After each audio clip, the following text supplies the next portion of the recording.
Të nderuar shikues, ja ku po takohemi përsëri për të vazhduar emisionin e radhës. Shpresojmë t'ju kemi ngjallur kërshëri në një aprovim, po dhe në një mos aprovim, si kush ka bindjet e veta.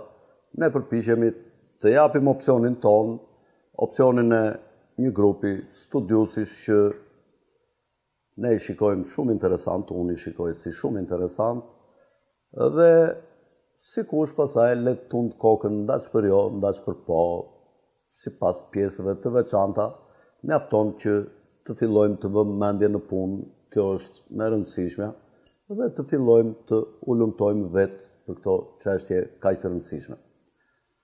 Ku e lam emisionin e fundit? E lam ke plakat e Emeralta, apo ja? Aty do vazhdojmë. Çfarë janë plakat e Emeralta që janë shumë të rëndësishme për masonerinë okulte?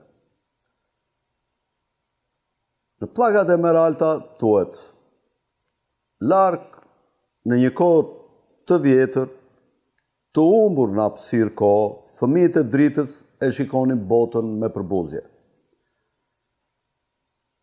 Shikoni fëmijët e njerëzve në robërinë e tyre të lidhur nga forca që erdhi nga përtej. Ata e dinin se vetëm me lirinë njeriu mund të ngrihej mbi robërinë, ndonjëherë nga toka në diell. Por ata zbritën poshtë dhe kryuan trupa duke e marrë pamjen e njerëzve si të tyren. Kjo thuhet në tabelat e Emeralta. Do t'ju japim një lutje të cilën thot ja u kërkon ndjekësve të vet, dhe ai dëshiron që ata vazhdimisht ta përsërisin, që ngjan si një lutje luciferiane në fakt. Lutja është kështu, e përkthyer në shqip. Shpirti i plotfuqishëm i dritës që shkëlqen nëpër kozmos, afroje flakën time më pranë teje në harmoni. Ngrije zjarin tim nga errësira, magneti i zjarit që është një me të gjitha. Ngrije shpirtin tim o i fuqishëm, fëmia i dritës, mos u largo. Të rish më mua në fuqit të shkrijem në furrën tënde. Një me të gjitha gjërat dhe të gjitha gjërat në një. Zjarri të ndosje si jetës dhe një me trurin. Kjo është pjesa e 4 ke tabelat e Emeralta që ne e zgjodhëm si pjesë për të dhe në këto ide tona. Në fakt, çfarë është fëmijët e dritës? Fëmijët e dritës i referohet mënyrës se si kabalistët flasin për dritën. Në këtë rast, Blavatsky thotë që në këtë rast, në doktrina sekretet, 4 vëllime të cilës i kemi përkthyer në shtëpia jonë botuese, dhe janë dhe 2 vëllime për të përkthyer, do t'i përkthejmë besoj së shpejti. Në këtë rast është thjesht e natyrshme, edhe nga pikpamja e shkronjave të vdekura, të shihet Satanai, gjarë prej Zanafillës, si kryusi dhe mirëbërësi i vërtet, thot Blavatsky si pas këndvështrimit të kabalistëve. Ati i njerëzimit shpirtëror, sepse ishte ai që ishte parasjellësi i dritës, Luciferi rrezatues i ndritshëm. Kjo thuhet në doktrina e fshehtë apo sekrete e Blavatsky. Pra, drita për kabalistët është e lidhur me Luciferin, ose e lidhur me Thotsin, me Enokun, Hermesin, grek, dhe të gjitha këto figura kanë lidhje me botën satanike. Salla e Amentit është përshkrimi i pllakave të ferit në pllakat e Emeralta të Thotit, dhe është vendi ku banon Zoti i Rem egjiptian, Thothi. Thellë në zemrën e tokës shtrihen sallat e Amentit, shumë poshtë ishujve të Atlantidës së fundosur. Sallat e të vdekurve dhe sallat e të gjallëve, të larë në zjarin e gjithësisë së pafundme. Më pas u ritën në hapësirën e madhe përpara meje, flakë pas flake, nga velloja e natës. Milionat të panumërta u odhën para meje, disa të ndezura dhe duke u zhuritur në zjarë, si lule zjarri ngjanin.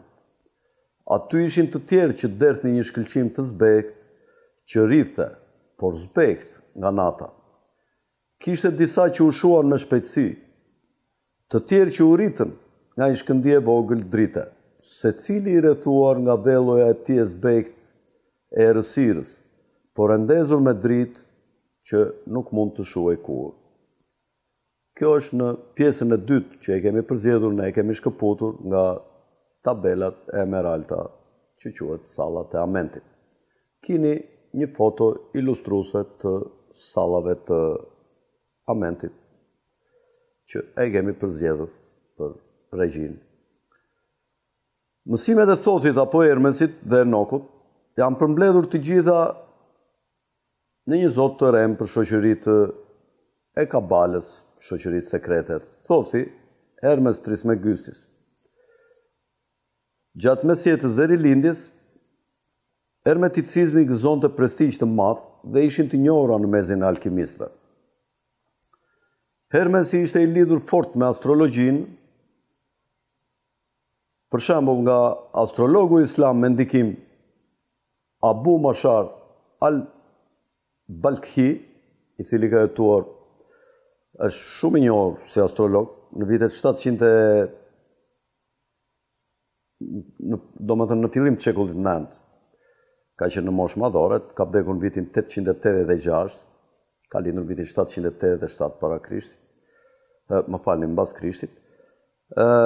Tradita hermetike i referohet alkimisë, magjisë, astrologjisë dhe temave të ngjashme. Shihni edhe një foto ilustruese të Thothit apo Hermes Trismegistis. Tekstet hermetike zakonisht ndahen në dy kategori: hermetike filozofike dhe teknike. Ajo filozofika merret kryesisht me filozofinë dhe e dyta me magjinë praktike, ilaçet dhe alkimin. Shpreha që e përdorim dhe sot, i mbyllur hermetikisht, vjen nga procedura alkimike për të bërë gurin filozofik. Kjo i referohet dhe Enokut, edhe djalit të tij Mutaselaut, Metuselahut, i cili është personi sipas Biblës që ka jetuar më gjatë nga të gjithë, jo kam thënë edhe një herë tjetër, 969 vjet. Çfarë është guri filozofik? Guri filozofik është aftësia, zbulimi i aftësisë për t'i dhënë njeriut jetëgjatësi shumë më të madhe, ashtu siç e kanë pasur profetët të cilët përmenden në Bibël që kanë jetuar afërsisht nga 1000 vjet. Kini një foto ilustruese të një alkimisti i cili është në kërkim të dijeve për të zbuluar gurin filozofik, përpjekje e cila vazhdon edhe sot. Në librat që unë kam botuar për Kazanovën, tregohet se si shoqëria pariziane në kohën e Kazanovës përpiqeshe dhe kishte shumë laborator të bërë vetë për të zbuluar gurin filozofik. Në fakt, guri filozofik, shumë njerëz mendojnë që është kthimi i gjithçkaje në art, por në fakt kuptimi real i saj është zbulimi i sekretit për jetëgjatësinë. Ky është guri filozofik. Në vizatimet egjiptiane Thothi mban një pllak shkrimi dylli dhe shërben si regjistrues gjatë peshimit të shpirtrave të vdekurve në sallën e gjykimit të Osirisit, që ishte një ritual me rëndësi të madhe masonike.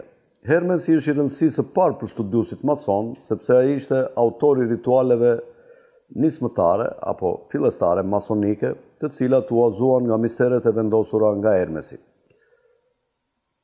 Pothuajse të gjitha simbolet që sot masoneria përdor kanë simbol hermetik dhe vinë nga koha e Hermesit. Hermesi ka pasur, ka një në të gjitha pikturat, ka një kokë skifteri me trup njeriu. Kini një foto ilustruese të Osirisit dhe të Thothit. Pitagora studioi matematikën, për cilin kemi bërë 2 emisione, me egjiptianët, si që kam thënë, dhe prej tyre fitoj njohuritë e tij për trupat simbolik geometrik. Hermesi është i nderuar për reformimin e tij të kalendarit, që ne përdorim sot. Enoku jetoi 365 vjet dhe ishte Hermesi ai që e rriti vitin nga 360 në 365 apo 366 ditë, siç është edhe sot. Jo më kot, është nderim të Enokut. Po pse Hermesi quhet treri i madh, Trismegistus? Sepse ai është më i madh nga filozofët, nga priftërinë dhe nga mbretërit sipas traditës masonike. Mendeol, i cili është një mason i gradës së lartë në Amerikën perëndimore në shekullin e kaluar, adhurohet si një nga studiusit dhe dietarët më të mëdhenj të masonerisë në botë për kohën e vet. Vitet 1930 ka qenë një prift i ardhur nga Kanadaja dhe në moshën 33 vjeç mori gradën e masonerisë. Ka shkruar librin Mësimet sekrete të gjitha kohërave, është një libër i cili nuk është përkthyer plotësisht në gjuhën shqipe, është përkthyer vetëm një pjesë e tij. Ai thot për Hermesin, në dorën e vet, kjo qenie misterioze mbante një shufër me krah të ndërthurur me gjarpërinj. Iniciatori i moshuar, duke ngritur shkopin e tij, bërtiste mezet e lartë. Të falat, thos Hermes, trier më i madhi, të gjithë të përshëndesin. Princi i njerëzve, të gjithë të falat ty që ri mbi kokën e tyfonit. Pra, ai që përshëndeste ishte një prift i nivelit të lartë në moshë të vjetër, duke adhuruar thosin apo Hermesin grek, apo thosin egyptian, siç ja u thash. Kabalistët besojnë se Hermesi, Enoku dhe Thothi identifikohen më shumë prej turpëve dhe profetëve të ershëm dhe se konsiderohet si dërguari i dytë i Zotit. Hermesi u pranua në fakt në mitologjinë e grekëve, duke u bërë më vonë mërkuri latinëve dhe, siç u thash, u nderua përmes formës së planetit Mërkur, sepse ky trup është më afër diellit sipas teorisë heliocentrike. Tani të flasim pak, të nderuar shikues, për linjën e Kainit. Ka një shenjë të Kainit që është arsyeja e obsesionit apo e manisë kabalistëve për të dominuar njerëzit e kësaj bote. Në Bibël thuhet se kur Perëndia i vendosi një shenjë Kainit dhe e lejoi të sundonte mbi njerëzit e këqij, Zoti tha se do të ndëshkonte çdo që do të përpiqej të ishte këtë përgjegjësi nga linja e Kainit. Shenja e Kainit është transmetuar dhe ka vepruar si autoritet mbi tokën, mbi njerëzit, që nga fillimi i kohës. Ju kam thënë që Kaini dhe Abeli dhe më pas Sethi kanë qenë 3 fëmijë të Adamit, 3 djemtë e Adamit dhe të Evës, sipas Biblës. Dhe Kaini vrapi vllajën e vet, Abelin, dhe lindit kishte si djalë Enokun. Po një djalë i linjës së 7, që është Enoku në fakt, që nderohet nga masoneria, vinte nga linja e Sethit, pra ka pasur 2 Enok. Ne folëm në pjesën e mëparshme për qytetin e Enokut, apo qytetin e Atlantidës të krijuar nga Kaini, që i dha linjës së tij të gjakut fuqinë për të kontrolluar shoqërinë dhe për të vepruar si sundimtar mbi njerëzit që nuk ndjekin Perëndinë. Kështu thuhet, të paktën në Bibël. Perëndia parashikoi që njerëzit mosbesues do të ishin më shumë se njerëzit e bindur, dhe Zoti e dinte se nëse ai do të vendoste pakicën e të mirëve në krye të shumicës së të këqijve, ata përfundimisht do të vriteshin të gjithë. Perëndia e dinte se duhet të bënte një beslidhje me Kainin për ta lejuar atë të sundonte mbi njerëzit e liq. Në Zanafilla 4:15 kemi zgjedhur kur Zoti i tha: "Prandaj kushdo që vret Kainin do ta akmerrem 7 fish kundër tij. dhe Zoti i vuri një shenjë mbi Kainin që askush që e gjente të mos e vriste. Kini një foto të një pikture ilustruese të Kainit në qytetin e Enokut. Pra Kaini përfaqëson ata që kryen dhe ndjekin linjën e Satanait, duke adhuruar dhe Perëndim, por në një mënyrë ndryshe, ashtu sipas rrugës që ata zgjedhin. Ashtu si udhëheqësit të cilin ata ndjekin, janë të gatshëm të nënshtrohen pjesërisht Zotit, por jo plotësisht atij. Klasa e adhuruesve të Kainit përfshin deri tani numrin më të madh të njerëzve, sepse çdo fe e reme që është shpikur është bazuar në parimin e Kainit, që njeriu mund të varet nga meritat dhe drejtësia e tij për shpëtim. Perëndia vendosi dhe një autoritet për endacakët, që ishte shenja e Kainit, dhe vendosi një autoritet për popullin e Perëndisë, për ata që do të kishin bindje ndaj Perëndisë. Zoti ka mëshirë për çdo njeri në tokë dhe dëshiron që sa më shumë njerëz të hyjnë në mbretërinë e tij. Kabalistët adhurojnë në Kainin dhe besojnë se ai është Zoti më i madh dhe djali i tij Enoku është Zoti i vogël, pra Enoku i Kainit, jo pasardhësi i Setit. Çelësi Zanafillës është tek kabala shkencore dhe simbolike që zbulon sekretin. Gjarë primat i kopshtit të Edenit dhe Zoti Perëndia janë identik, dhe po ashtu janë edhe Jovaj dhe Kaini. Kaini që në teologji përmendet si vrasësi dhe gënjeshtari i Perëndisë, thuhet nga adhuruesit e kabalës. Kini dhe një pikturë ilustruese të adhurimit të Kainit Zot nga njerëzit. Pra Kaini është perëndia i kabalës dhe fuqinë e tij për të sunduar mbi botën ja kaloi djalit të tij Enokut. Enokut ju dha kjo fuqi dhe ky autoritet për të sunduar mbi këtë qytet.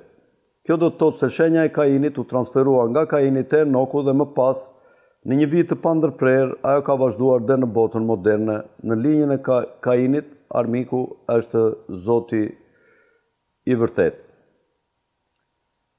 Në libri e Enokut i vihet rëndësi shumë frazës bitë e Perëndisë në Zanafilla.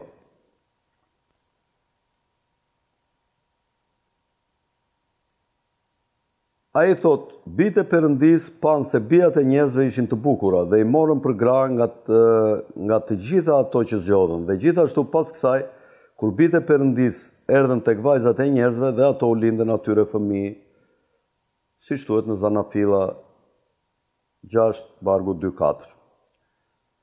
Kur Perëndia udhëzoi Noahun të ndërtonte arkën, familja e Noahut ka shumë të ngjarë të kishte të paktën një vajzë njeriu nga linja e Kainit, e cila ishte martuar me një nga djemt e Noahut. Kjo do të thotë se teologjia e Kainit ishte në gjendje të mbijetonte përmbytjes dhe të vazhdonte në botën pas përmbytjes që ne e njohim sot. Sundimi i Kainit pas përmbytjes rifilloi përmes preardhjes së Kainit përmes Nimrodit, siç thuhet nga Flavius Josefi, historiani dhe filozofi i shquar jaudit, cilin e kemi përmendur edhe më përpara.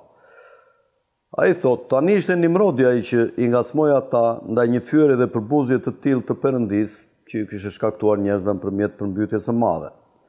Ai ishte nipi një prej bijve më të ligjë të Noahut, Hamit, pra stërnip i Noahut, një burr i guximshëm dhe me forcë të madhe. Ai bindi njerëzit e tij që të mos ia atribuonin gëzimet e tyre Perëndisë, sikur të ishin të lumtur me mjetet e tij, por të besonin se ishte guximi i tyre që siguronte atë lumturi. Ai e ndryshoi gradualisht qeverinë në tirani, duke mos parë asnjë mënyrë tjetër për t'i larguar njerëzit nga frika e Zotit, por për t'i sjellë ata në një varësi të vazhdueshme nga fuqia e tij. Ai tha gjithashtu se do të akmere ndaj Zotit nëse do të kishte mendje ta mbyste përsëri botën, sepse ai do të ndërtonte një kull shumë të lartë për të arritur ujërat, dhe se ai do të akmere ndaj Zotit për shkatërimin e paraardhësve të tyre. Kjo është në historia e jaudizmit, siç e thash, ke Flavius Josefi. Keni edhe një pikturë ilustruese, foto të një pikture të Nimrodit dhe të kullës së Babelit. Sipas enciklopedisë së masonerisë, legjenda e artizanatit në kushtetuta e vjetër, Nimrodi është themeluesi kryesor i masonerisë. Kaini është zoti i tyre, Enoku është zoti i tyre më i vogël, Tubal Kaini njihet si farktari i parë dhe Nimrodi njihet si themeluesi i masonerisë. Nimrodi ishte biri i Kushit. Në kushtetuta e vjetër përmendet si një nga themeluesit e masonerisë dhe në shkrime si arkitekti i shumë qyteteve. Në ndërtimin e kullës së Babelit, fillimisht ishte masoneria që vlerësoi shumë dhe Nimrodi ishte vetë mason dhe i dashur shumë nga masonët. Thuhet në librin e kuizit masonik të autorit të shquar William Peterson në anglisht, kjo është në faqen 32. Kini foto ilustruese të Nimrodit, këtu me këtë tunikën e kuqe. Pra, Nimrodi ishte ai që ndërtoi kullën e Babelit, prandaj frimasonët e konsiderojnë Babelin si një ndërmarrje masonike.